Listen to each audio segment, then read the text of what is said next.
Paz e luz, meus irmãos, tudo bom? Para aqueles que não me conhecem, eu me chamo Max, sou dirigente do Instituto de Meditação Céu da Gratidão, um parceiro do Novo Caminhar. Agradeço imensamente a nossa amada irmã Bia, por ter me convidado para fazer parte desse seminário, para estar dando a palestra nesse seminário. E a palestra que nós para os irmãos é Ondas Cerebrais, Meditação e seus Benefícios. Eu costumo meditar desde os meus 16 anos, tá? Quando eu fiz o curso da Provida, curso de treinamento e desenvolvimento mental. Particularmente é um curso excelente, indico para todos vocês, tá bom? Vamos seguir então, eu preparei um material ali para o PowerPoint para vocês poderem ir seguindo junto comigo, tá certo? Então vamos lá. Ondas cerebrais, meditação e seus benefícios. Antes de entrar no tema meditação e seus benefícios, vamos falar um pouquinho sobre as ondas cerebrais. E o que são essas ondas cerebrais? Bom, meus irmãos, na raiz de todos os nossos pensamentos, emoções, comportamentos, está a comunicação entre os nossos neurônios. Então, o nosso cérebro se comunica através de pulsos elétricos que são passados de neurônios a neurônios, fazem essa comunicação entre o cérebro. As ondas, esses neurônios, esses pulsos elétricos, eles são medidos através do exame de eletroencefalograma, que são sensores colocados no nosso couro cabeludo para captar esses pulsos elétricos emitidos entre os neurônios ali. Se a gente fizer uma analogia sobre as ondas cerebrais, o que são essas ondas cerebrais, nós temos como a música, por exemplo, ondas de batidas mais de frequência mais lentas são como um tambor, por exemplo, profundamente grave, penetrante, profundo, certo? Enquanto as frequências mais altas são como uma flauta, certo? São tons mais agudos. A sinfonia, as frequências entre frequências altas e baixas, a sintonia, a conexão delas forma o que a gente chama de um meio harmônico, tá? Então o nosso cérebro é a mesma coisa. Nós passamos pelas ondas cerebrais o dia inteiro pelas 5 ondas cerebrais. Elas mudam de acordo com o que a gente está fazendo, certo? Então, por exemplo, se nós estamos mais lentos, mais cansados, mais sonhadores, mais estado de meditação, por exemplo, a predominância de ondas cerebrais serão ondas mais lentas.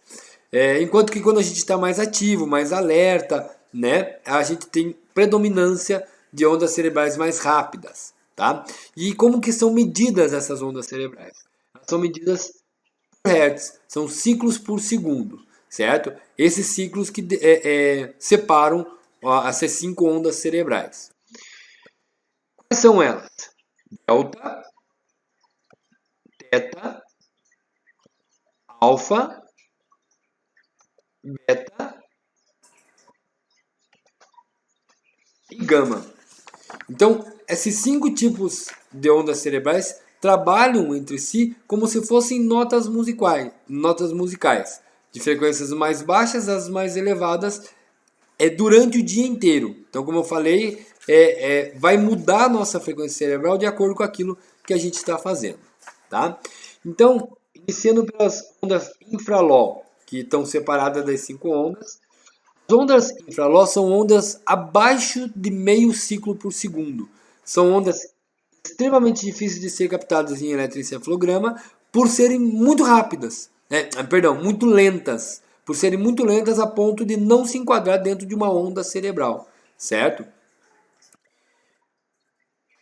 Iniciando então propriamente dito as ondas cerebrais, os tipos de ondas são: primeiro é delta, são ondas cerebrais lentas, acima de meio a 1, até 4 ciclos por segundo, certo? São ondas cerebrais predominantes no sono profundo, por exemplo, onde o cérebro tem a mínima atividade.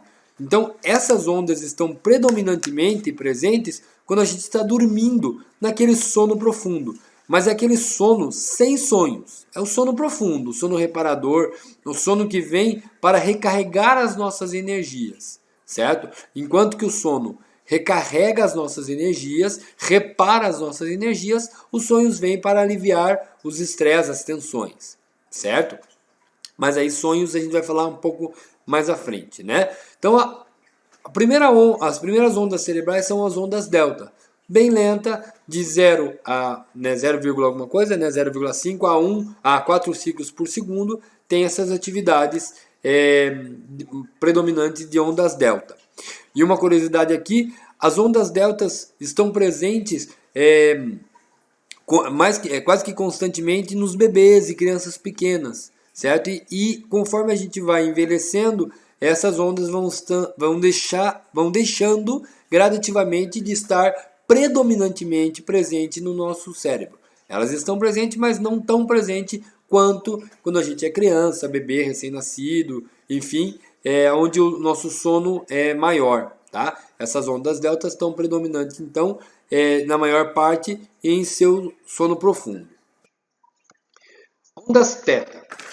As ondas θ são ondas mais lentas, porém extremamente poderosas, tá? Vão de 4 a 7 ciclos por segundo, certo? É um estágio de relaxamento extremamente profundo, onde se tem alguns insights, alegria interior, insights criativos, enfim. Porém, na meditação não é as ondas que predominam na meditação, tá? Por exemplo, um estágio extremamente profundo de relaxamento, que predominam as ondas θ e ao mesmo tempo a consciência do seu executor, são o caso dos faquires, por exemplo. Né? Aquelas pessoas que deitam em camas de prega sem sentir dor, é um estágio extremamente baixo, certo? Onde a predominância é de ondas θ, certo? Outra curiosidade é que da passagem das ondas θ para as ondas alfa é onde acontecem os sonhos. Então, quando você está dormindo, quando o seu cérebro passa de ondas alfa para ondas θ e ondas θ para ondas alfa, é que acontece o que a gente chama de sonhos. Tá? Alivio de tensões, por exemplo. Tá? As ondas alfa são ondas mais lentas, de 7 a 14 ciclos por segundo, certo? Mente e corpo estão relaxados e são essas ondas que estão predominantes no estado de meditação, por exemplo. São as ondas alfa.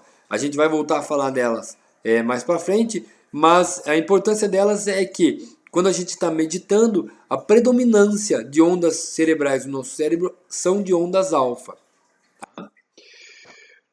Ondas beta são ondas um pouco mais rápidas, tá? Rápidas e regulares, 14 a 33 ciclos por segundo, tá? Mente, corpo ativo e alerta. Aqui vai um exemplo. Enquanto que as ondas alfa são aquele estágio de meditação, aquele estágio que você não está dormindo e também não está acordado, sabe? Aquele estágio de profundo relaxamento corporal. As ondas beta, as ondas alfa, né? As ondas beta, você está extremamente ativo, teu cérebro da gente está extremamente ativo, então a gente está trabalhando, fazendo um exercício físico, uma reunião de trabalho, enfim, a predominância de ondas cerebrais são as ondas betas, tá? E por fim, nós temos as ondas gamas, que vão de 25 a 100 ciclos por segundo, tá? Só que a gente sabe muito pouco dela, porque ela é muito difícil de captá-la em eletroencefalograma. Até pouco tempo atrás, os neurologistas estavam começando ainda a descobrir o que era essas ondas θ e essas ondas gama, perdão, e ela era muito difícil por ela ser muito difícil de ser captada em exames de eletroencefalograma, pouco se sabia. Hoje, sabe-se que a origem dessas ondas gama estão dentro do nosso hipotálamo, que é a parte posterior do nosso cérebro, e ela está relacionada muito ao alto poder cognitivo, poder de aprendizagem e tal, só que são muito difíceis de ser captadas num exame. Tá? Sobre ondas cerebrais, basicamente, seus conceitos seriam isso. Nós vamos entrar agora no tema meditação, tá? E esse tema meditação, por que a gente relacionou também as ondas cerebrais? E é muito importante a gente falar. De acordo com... Deixa eu voltar aqui na câmera. De acordo com esse livro, Meditar Transforma, da Amanda Dreyer, Editora Luz da Serra é um livro muito bom, eu indico bastante, é um livro que eu gosto muito, sempre estou lendo ele, que é Meditar Transforma, e a Bíblia da Meditação, certo? É esse outro livro aqui, a autora Madonna Gaudin. São dois livros muito bons, tá? E por que a gente entra nesse tema meditação? E eu falei desse livro da Amanda Dreyer. Porque no livro ela cita que alguns estudos científicos descobriram que a meditação muda efetivamente o padrão das nossas ondas cerebrais. Interessante isso, né, meus irmãos? Então, meditar muda essas ondas cerebrais e a gente passa a ter mais consciência das ondas cerebrais que estamos que está mais predominantemente no nosso cérebro naquele momento, certo? Então, a meditação, o termo meditação, ele vem do latim meditare, que significa voltar-se a atenção para dentro de si mesmo, se desligar do mundo exterior, se desligar de tudo que a gente faz no dia a dia, tirar um pouquinho do tempo para prestar atenção para o nosso interior, para dentro de nós mesmos. Tá? A origem da meditação está no yoga, tá? Da Índia, tem mais de 5.000 anos. Tá? E a meditação ela pode ser induzida por um facilitador ou de forma autônoma. A meditação induzida por um facilitador, ele é um guia, ele cria palavras, tipos de foco, músculos, o que a gente vai relaxar. Então ela é induzida por um facilitador. É aquelas mais conhecidas meditações guiadas, né? Onde o facilitador vai nos orientando, nos direcionando para essa meditação. Ou ela pode ser de forma autônoma, onde a gente sozinhos baixamos a frequência cerebral e iniciamos uma meditação. Tá? A condição básica para a meditação é concentração. É concentrar para dentro de si, certo? Liberar completamente o foco do exterior e concentrar para dentro de si. Tá? Lembrando que essa concentração ela pode ser dos músculos que você está relaxando, o tipo de respiração que você está tendo, se concentrar na respiração, se concentrar no relaxamento, como pode também ter fatores externos contribuindo para essa meditação. Por exemplo, um incenso aceso, o som de um mantra tocando, enfim, essa meditação pode ser induzida ou autônoma e sempre o conceito básico é ter essa concentração. Tá certo? Seguindo aqui, a criação. Em relação à criação da meditação. Com relação às pesquisas científicas, em 1936, encontrou-se as primeiras referências sobre o estudo da meditação. Depois disso, em 1956, foi feita referência em alguns outros estudos, porém somente em 1970 que de fato houve interesse da comunidade científica para estudar a meditação, certo? Em função de alguns resultados obtidos pelo Dr. Wallace, esse Dr. Wallace, posteriormente, com Kabat-Zinn, por volta de 1985, começa a trabalhar conceitos e práticas de meditações orientais, ocidentais, e ele aprende que, e nos ensina também, né, que as meditação oriental, por exemplo, visa concentração na respiração, visualização, mantras, orações são utilizadas para aquietar o turbilhão da mente, são muito praticadas em centros devocionais, centros budistas, templos, escolas de yoga, centros cristãos, escolas judaicas de Cabala, por exemplo, certo? É aplicado a meditação oriental. Enquanto a meditação ocidental, ela concentra a sua maior atenção na meditação em si, na prática da meditação em si, certo? Então, essa parte da meditação oriental, ela já vai mais para o cunho devocional, cunho religioso, espiritual, enquanto a ocidental seria a sua prática em si, né? Caso de yoga, por exemplo, escolas de yoga, meditações transcendental, práticas de meditações que tendem a deixar de uma forma mais fácil a meditação em si, o processo de meditação em si. tá? O tipo da atenção também modifica, o foco que você vai ter na meditação modifica o tipo de meditação que você vai ter, certo? Então, por exemplo, focos contínuos, ficar olhando para uma chama de vela, meditações abertas conseguem direcionar a atenção para vários tipos de objetos, como sons, ambientes, meditação em mata, por exemplo, onde tem vários objetos, você vai concentrar essa atenção nesses tipos de objeto, ou na chama de uma vela, ou num mantra tocando.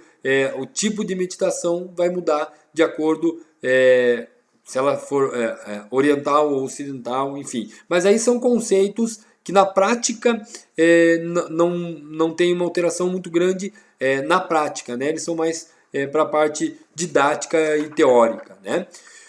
Existem meditações que têm objetivos, tá? Algumas práticas de meditação têm objetivos, que é você melhorar a concentração, o amor, a sabedoria, a ética, até como você alcançar estados de consciência superior ou objetivos que você queira mesmo, objetivos materiais que você queira, você pode trabalhar ele com a forma da meditação. Já no seu histórico, a meditação é uma prática muito antiga. Ela tem origem nas tradições orientais, está presente na filosofia do yoga, do budismo, está muito presente, certo? Ela tem os seus primeiros relatos na China e na Índia, tá? A China, 1500 a.C., tem os primeiros relatos da meditação, então ela é bem mais antiga que isso, tá? Data aí de 5.000 anos, hinduísmo e tal, né? E a parte da China, no budismo, 500 a 600 anos, né? Taoísmo ali, na parte da China, 500 anos antes de Cristo, o budismo começa a ser seu legado com ensinamentos deixados pelo nosso mestre, né, Siddhartha Gautama, o Buda, né?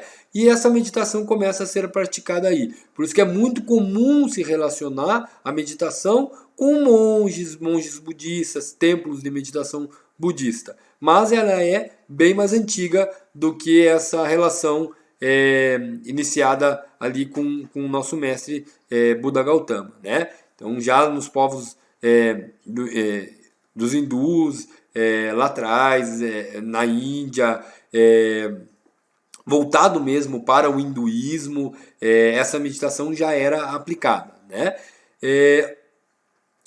Em relação também aos fatos históricos, a gente pode dizer que tradicionalmente considerada que a meditação é tradicionalmente considerada transmissor de conceito Zen para a China a partir do monge Bodhidharma, no século V depois de Cristo.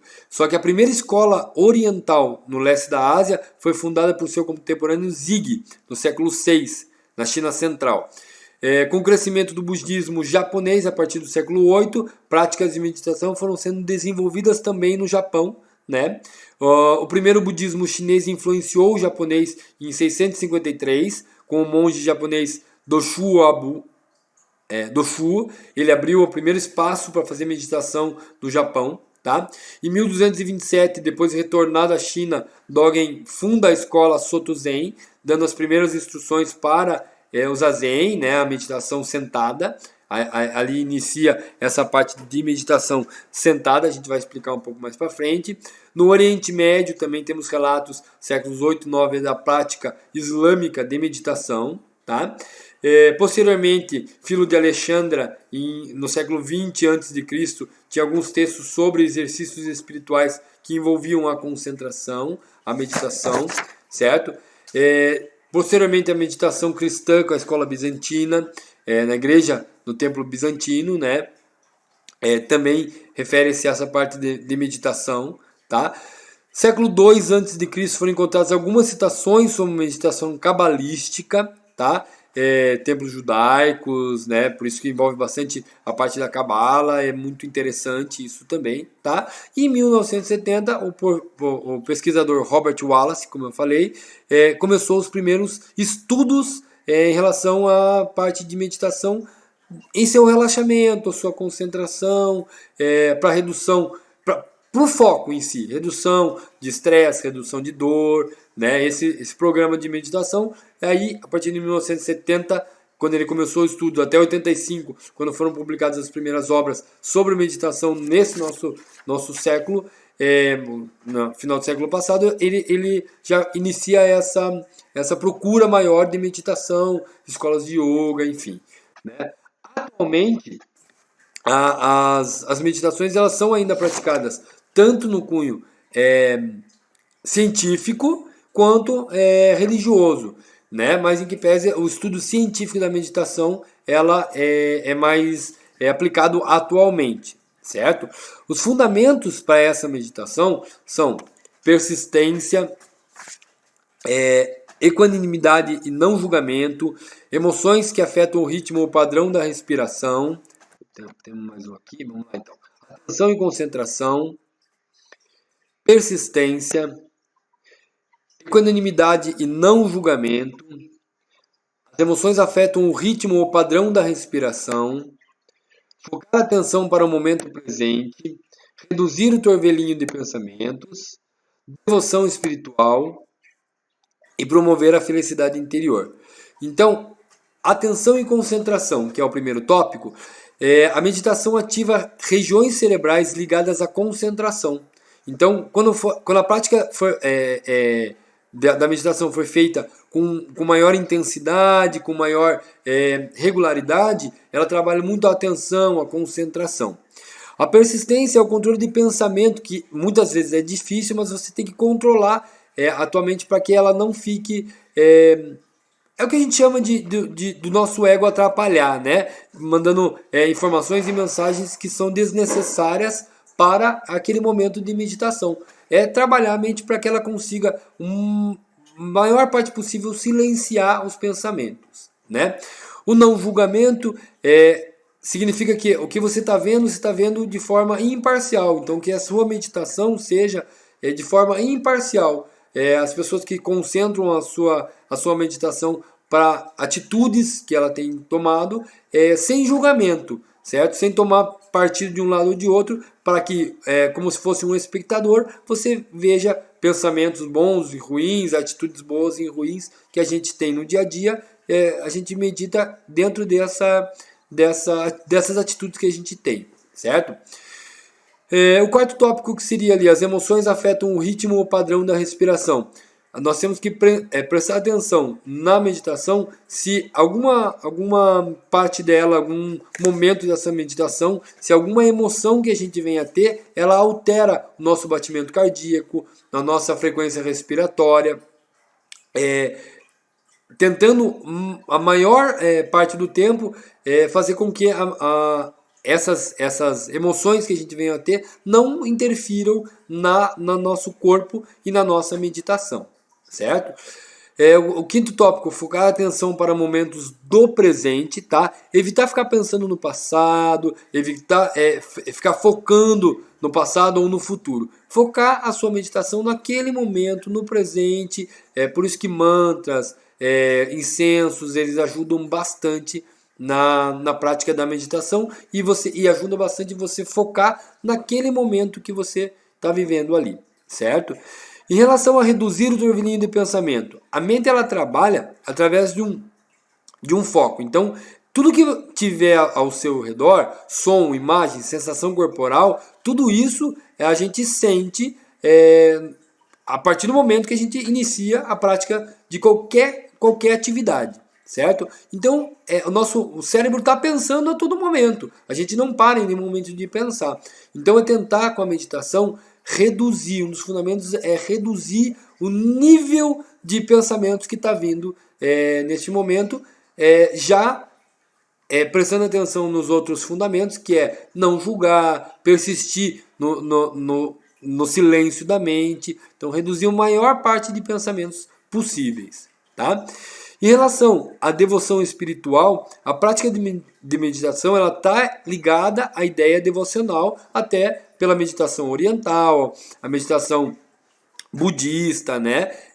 Isso aplica-se muito em templos budistas, templos tibetanos, em que a prática do yoga também se volta para a procura do Deus interior, não só a prática e a relação da meditação para o seu corpo, né, para a melhora do seu corpo físico, mas também para o foco da palavra em si, é meditar, olhar para dentro, né? Então a procura desse Deus interior. Existem práticas de yoga que trabalham só a parte física, né? Só a parte da respiração, a parte corporal, e existem yogas que aprofundam um pouco, que não é somente o exercício físico em si, mas também a devoção espiritual que a gente tem durante essa prática da meditação num caminho da evolução, né? Essa parte é o que todos nós, a maior parte das vezes, procura, né? Que é a devoção espiritual, porém,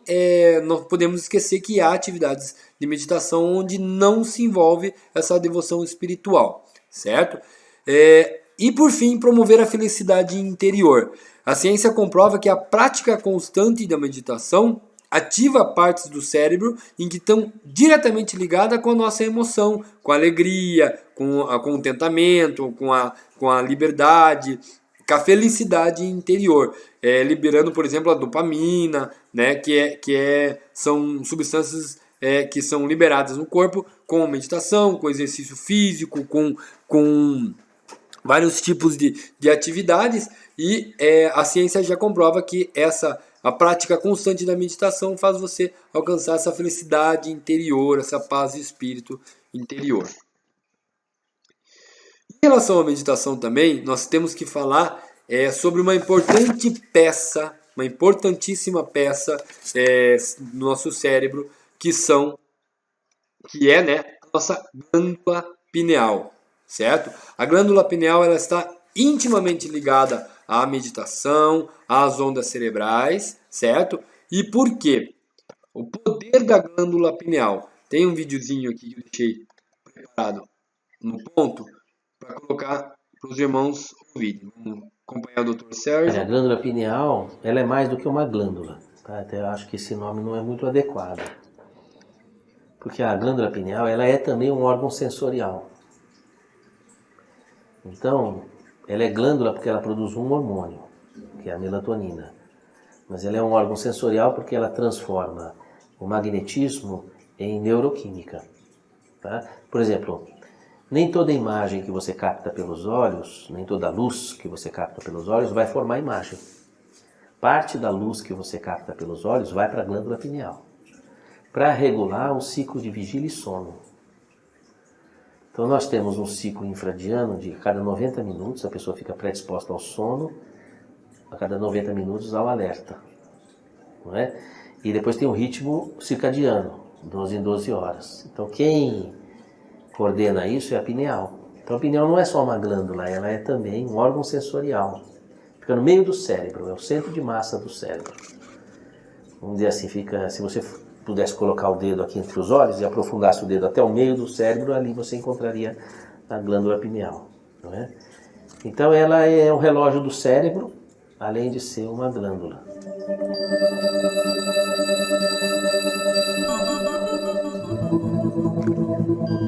Então, no corpo, a glândula pineal ela tem várias funções. A função endócrina da glândula pineal é desbloquear na puberdade o funcionamento das glândulas sexuais para que elas produzam hormônios e a pessoa se torne fértil.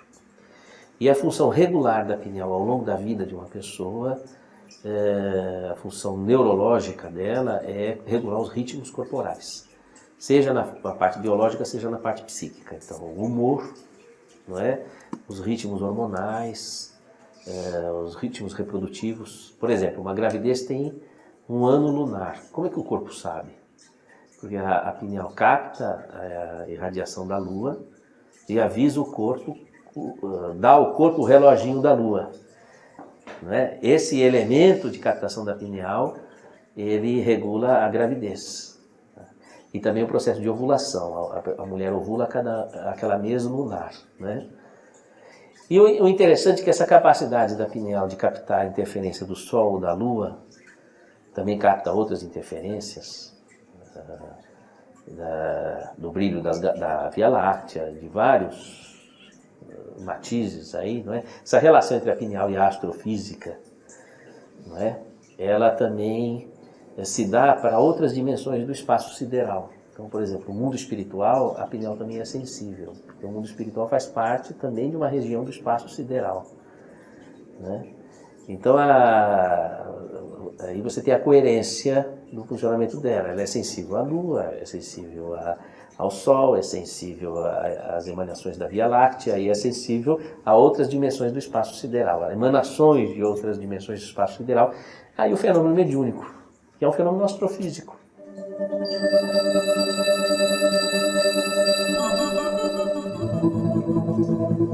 Isso está explicado, não é?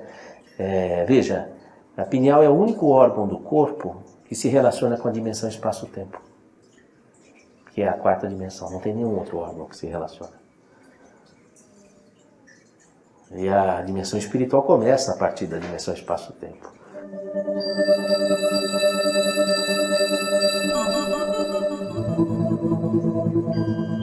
René Descartes você sabe que foi o filósofo e matemático que estruturou o sistema cartesiano, né?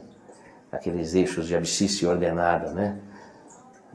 As ordenadas e as abscissas. Daí surge toda a parte da geometria analítica. Tudo funciona em função de geometria analítica, né? Do ponto de vista de engenharia, de tecnologia, tudo, né?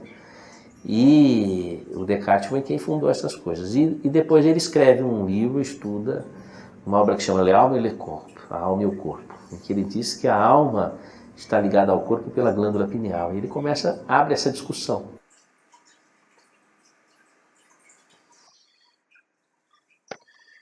Então, seguindo, meus irmãos, dentro do nosso cérebro nós temos a glândula pineal. Ela fica bem no meio do cérebro.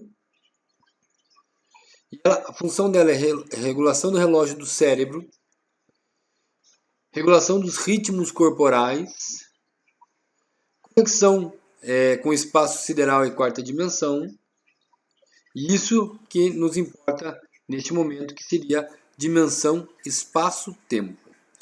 O que seria isso? Dimensão espaço-tempo.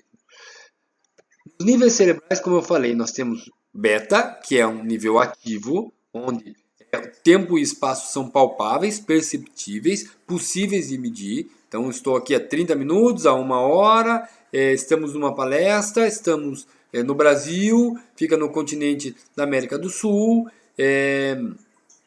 perto do continente da América do Norte, do outro lado do oceano. Então, a gente consegue se localizar em tempo e espaço em nível de beta.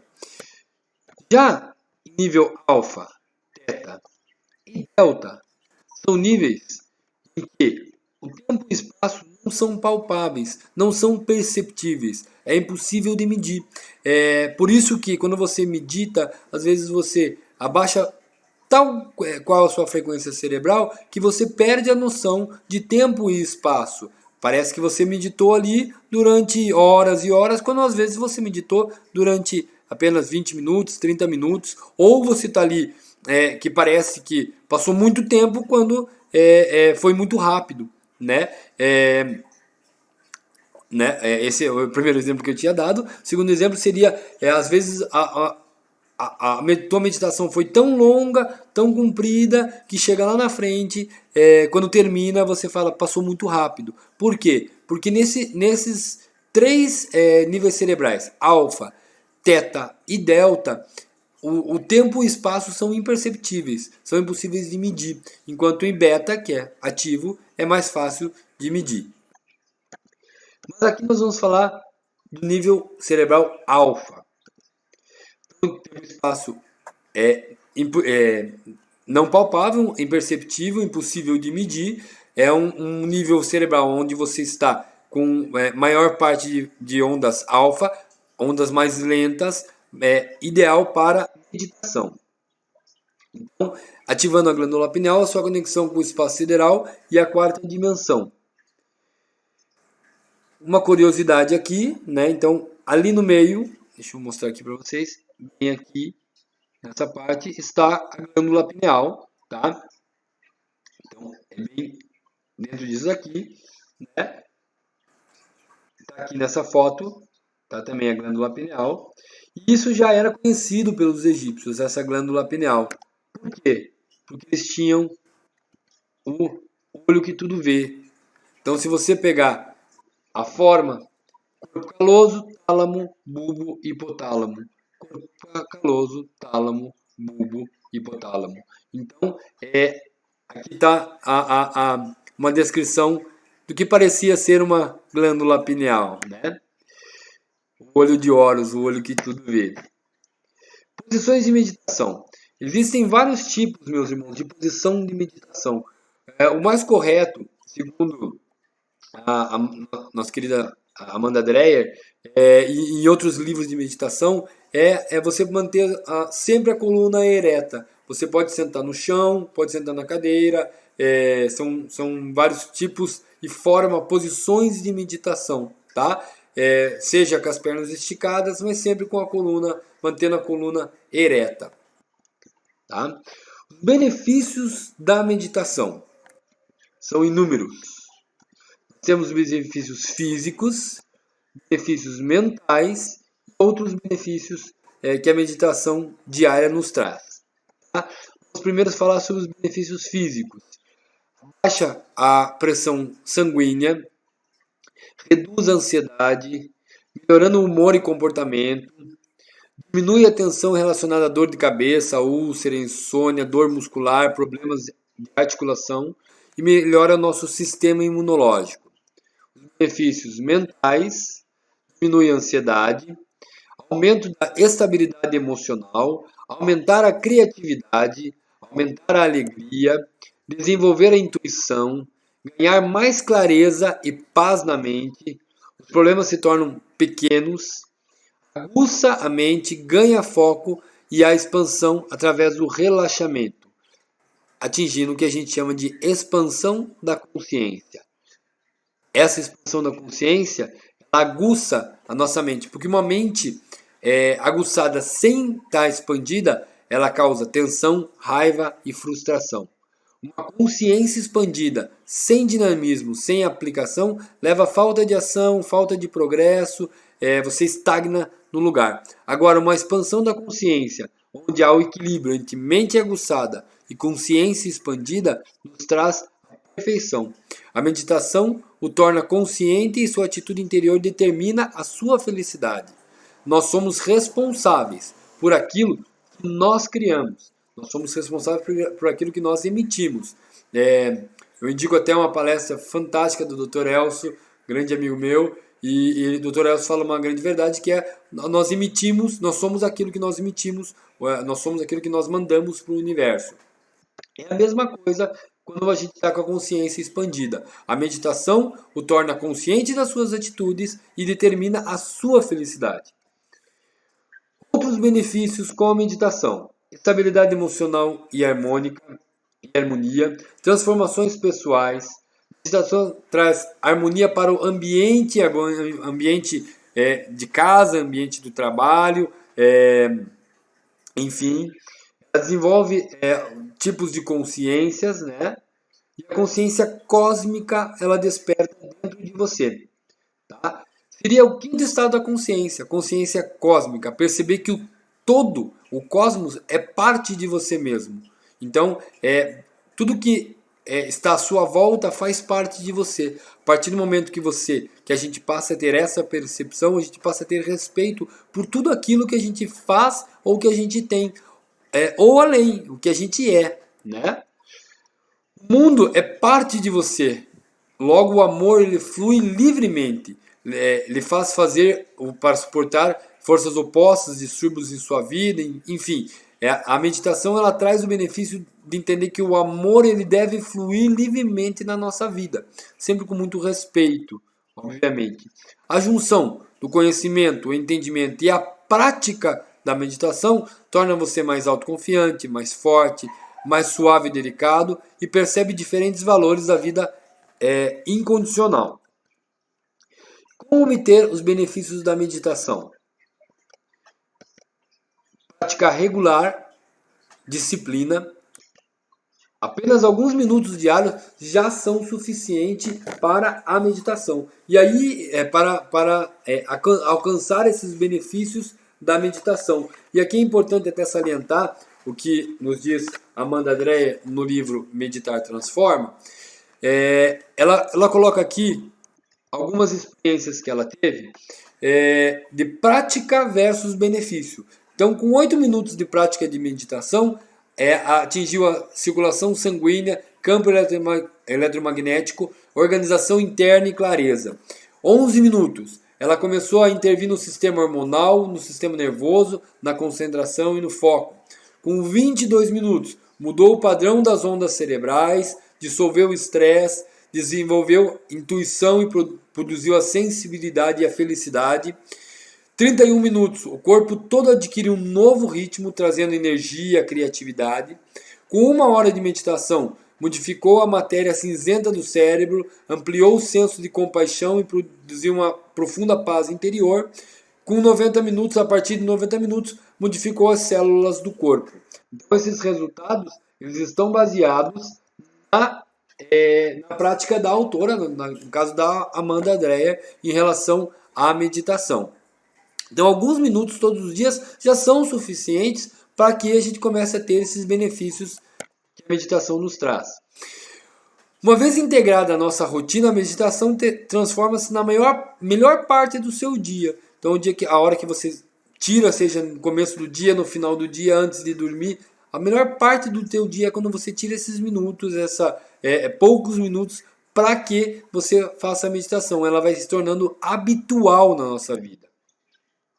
A meditação é como se fosse uma semente. Ela deve ser regada, deve ser praticada diariamente. Todo dia vai lá, a gente faz com as plantinhas, todo dia a gente vai lá, rega um pouquinho, bota um pouquinho de água. A mesma coisa acontece com a meditação. A simples prática diária de poucos minutos, tornando-se um hábito, vai fazendo aquela semente criar força, criar forma e crescendo, e aí vai trazendo esses benefícios que a meditação nos traz. Para que meditar? As pessoas sempre perguntam para mim, por que meditar? E aí eu indico, como eu falei no início do vídeo, o livro Bíblia da Meditação, de Madonna Gaudin, é muito bom. E aqui nesse livro ela tem alguns tópicos que ela fala por que meditar. É bom você meditar para melhorar a sua saúde, aguçar a sua mente, ficar mais consciente do teu corpo e da sua mente, para equilibrar as nossas emoções, para curar problemas psicológicos, para contemplar os mistérios da vida. Então, a meditação, ela vem na nossa vida com uma amplitude tão grande e a gente não percebe, o homem desaprendeu. Antigamente existiam os templos do sono, os templos do sonho, onde a prática de meditação com a prática do sono fazia com que a gente tivesse uma maior atividade de expansão da consciência em si. Por que a gente medita? A gente medita para nos conhecer, para regular o nosso corpo, as nossas células. Nosso corpo já sabe o que ele precisa para funcionar de forma regular. Basta a gente procurar dentro de nós mesmos, sempre abaixando a frequência cerebral, trabalhando essas atividades da meditação. Então seria isso, meus irmãos. Foi bem sucinto, bem rápido, uma conversa, como disse, uma conversa rápida que nós tivemos. Qualquer dúvida que tiverem, podem entrar em contato comigo, tá? Eu espero ter sanado um pouco das dúvidas e quem quiser esse material eu posso mandar também, tá bom? Meus irmãos, paz e luz, um grande beijo a todos.